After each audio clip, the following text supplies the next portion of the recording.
Bismillahirrahmanirrahim. Assalamualaikum warahmatullahi wabarakatuh. Bersama saya Ustaz Al-Amir. Siapa belajar, dia dapat.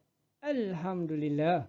Untuk kali ini kita akan sama-sama belajar pendidikan Islam tahun 6 di bawah bidang Al-Quran, kefahaman Suratul Duha atau Surah Ad-Duha.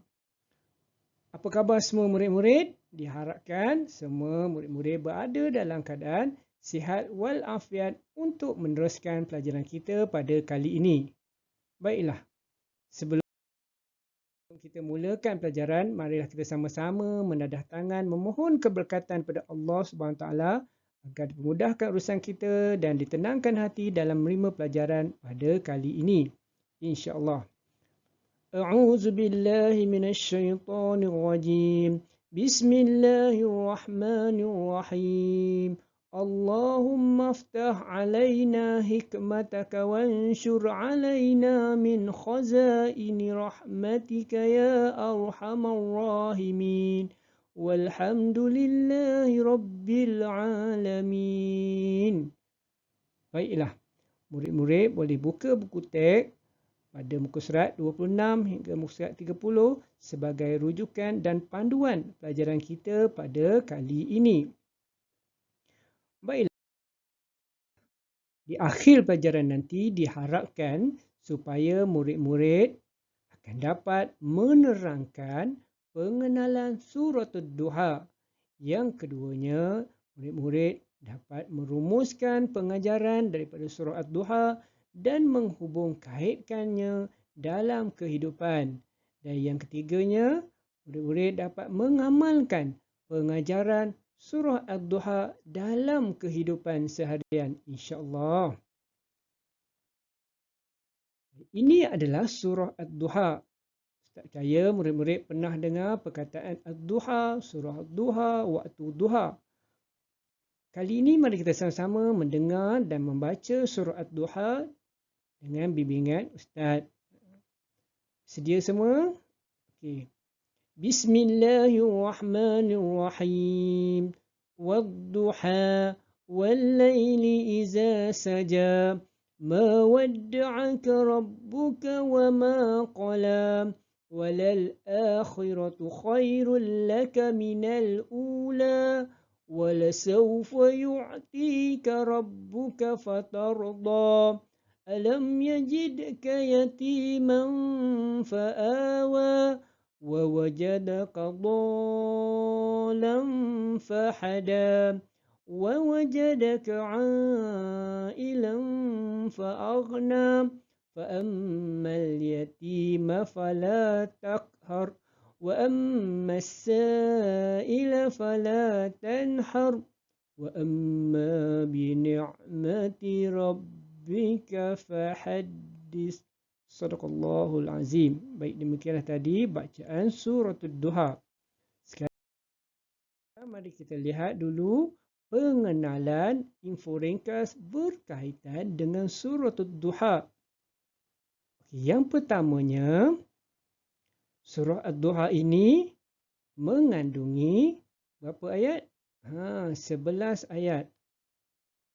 Iaitu merupakan surah yang ke-93 di dalam Al-Quran dan ia diturunkan di Makkah ataupun disebut sebagai Suratul Makkiyah.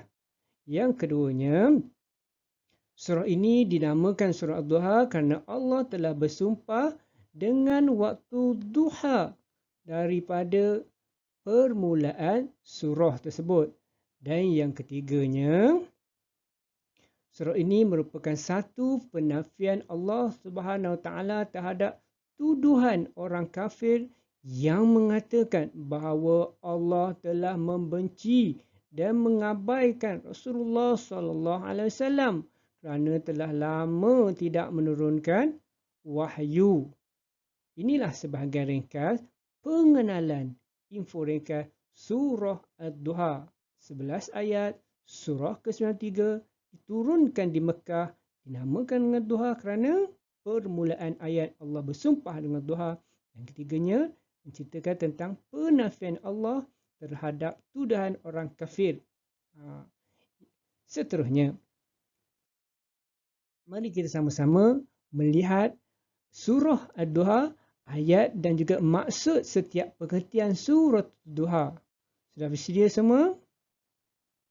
Baiklah, sama-sama kita baca dan kita perhatikan surah Ad-Duha dan pengertiannya. Bismillahirrahmanirrahim. Wad-duha, demi waktu duha. Wal-laili iza saja, dan demi malam apabila telah sunyi.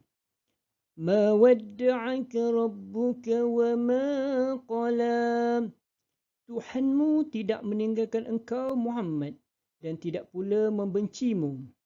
Walal akhiratu khairul laka minal ula, dan sungguh yang kemudian itu lebih baik bagimu dari yang permulaan.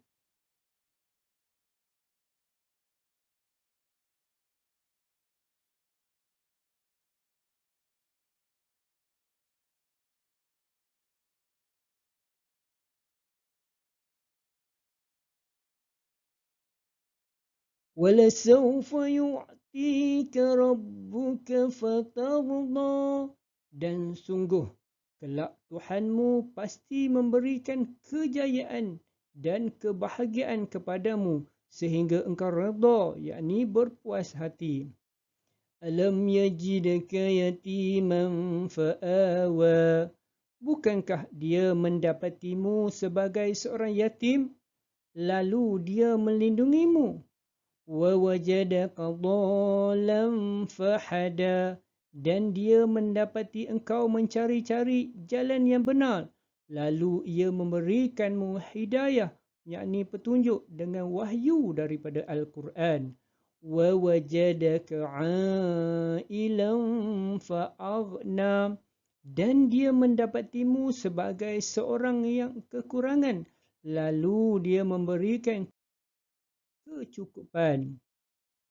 فَأَمَّا الْيَتِيمَ فَلَا تَقْهَرْ, adapun terhadap anak yatim, janganlah engkau berlaku kasar terhadapnya. وَأَمَّا السَّائِلَ فَلَا تَنْحَرْ, dan terhadap orang yang meminta-minta, janganlah engkau mengherdiknya. وَأَمَّا بِنِعْمَةِ رَبِّكَ فَحَدِّثْ, dan terhadap nikmat Tuhanmu hendaklah engkau sebut-sebut dan zahirkan sebagai tanda bersyukur kepadanya. Baik murid-murid, demikianlah tadi 11 ayat surah Ad-Duha dan pengertian maksudnya. Sekali lagi saya cuba ulang, murid-murid boleh perhatikan berdasarkan buku teks ayat dan maksud surah Ad-Duha bermula ayat 1 hingga ke ayat 11. Boleh murid-murid baca dan diikuti dengan maksud pengertian surah Ad-Duha. Cuba murid-murid fahami setiap maksud di sebalik di setiap satu persatu ayat. Baiklah. Sekarang mari kita lihat intisari daripada surah Ad-Duha tersebut. Yang pertamanya, apa dia murid-murid? Pertamanya, Allah tidak pernah mengabaikan Rasulullah sallallahu alaihi wasallam dan baginda akan diberikan kegembiraan yang besar di akhirat kelak berbanding di dunia. Yang keduanya, menggambarkan nikmat yang diterima oleh Rasulullah sallallahu alaihi wasallam seperti perlindungan semenjak kecil dan petunjuk, yakni Al-Quran. Dan yang ketiganya, Allah juga mengingatkan manusia kita semua ni supaya membantu anak-anak yatim, membantu orang miskin dan orang yang memerlukan bantuan, serta hendaklah menyebut segala nikmat yang Allah berikan kepada kita sebagai tanda syukur kita kepada Allah Subhanahu Taala. Inilah intisari daripada surah Ad-Duha yang dapat kita ambil pengajaran untuk jadikan panduan kita di masa hadapan, insya-Allah. Pengajaran surah Ad-Duha. Apa lagi ya murid-murid? Yang pertamanya, setelah kita membaca, setelah kita memahami maksud, setelah kita mengerti ayat demi ayat, dapatlah kita fahami daripada pengertian dan pengajaran surah Ad-Duha, iaitu yang pertamanya, orang yang berusaha akan berjaya insya-Allah di dunia dan di akhirat. Yang keduanya, kita hendaklah menjaga kebajikan anak yatim dan membantu orang yang memerlukan bantuan. Betul. Dan yang ketiganya, sentiasalah bersyukur dengan nikmat yang Allah berikan kepada kita dengan membanyakkan menyebut Alhamdulillah, melaksanakan apa yang Allah suruh dan meninggalkan apa saja yang dilarang oleh Allah Subhanahu wa taala. Baiklah murid-murid, kita telah berada di akhir rancangan. Seperti biasa, Ustaz mohon ampun dan maaf sekiranya ada kekurangan, kesilapan dalam menyampaikan pelajaran hari ini. Terima kasih kepada semua murid-murid dapat beri perhatian, dapat bersama pada awal hingga akhir rancangan kita pada kali ini. Mudah-mudahan apa yang disampaikan dapat memberi manfaat, menambahkan keimanan kepada kita, menambahkan ketakwaan kepada kita dan rasa cinta kepada Allah dan Rasulullah. InsyaAllah. Seperti biasa, sebelum berakhir, loceng dah bunyi, nak habis dah tu. Okey, seperti biasa, Ustaz akan sampaikan serangkap pantun untuk semua. Pagi ini terasa hampa tanpa makan roti dan kentang.